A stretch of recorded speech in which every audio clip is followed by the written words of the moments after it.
生蛇對腎友有咩影響呢？原來生蛇嘅罪魁禍首咧係細個引致水痘嘅病毒，而全港超過90%成39歲以上嘅成年人都出過水痘，所以好多人咧都有生蛇嘅風險而自己唔知嘅。而當水痘好返之後咧，啲病毒係唔會被清走嘅，而係會一世咧潛伏喺神經線裏邊。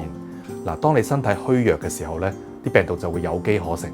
除咗導致生蛇之外咧，更加可以引發後遺嘅神經痛，分分鐘可以痛幾年咁耐。有啲病患者咧真係痛到寢食難安㗎。至於生蛇咧同慢性腎病係息息相關嘅，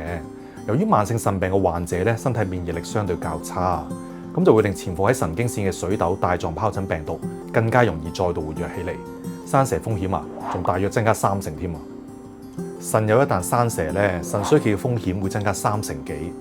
當腎友合併有糖尿病或者高血壓嘅話咧，再遇上生蛇，腎衰竭嘅風險係正常人嘅2倍以上啊！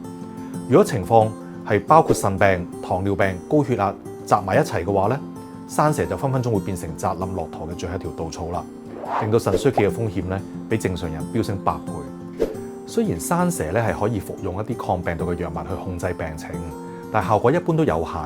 而且冇辦法完全預防啲併發症。特別要留意嘅係咧，腎友如果腎功能較弱嘅話，服用呢啲抗病毒嘅藥咧，甚至乎有機會導致急性腎衰竭，或者引致其他嚴重嘅併發症。我都試過咧，有啲接受緊透析即係洗腎嘅腎友，因為佢哋本身咧個抵抗力比較弱啊，所以不幸生蛇。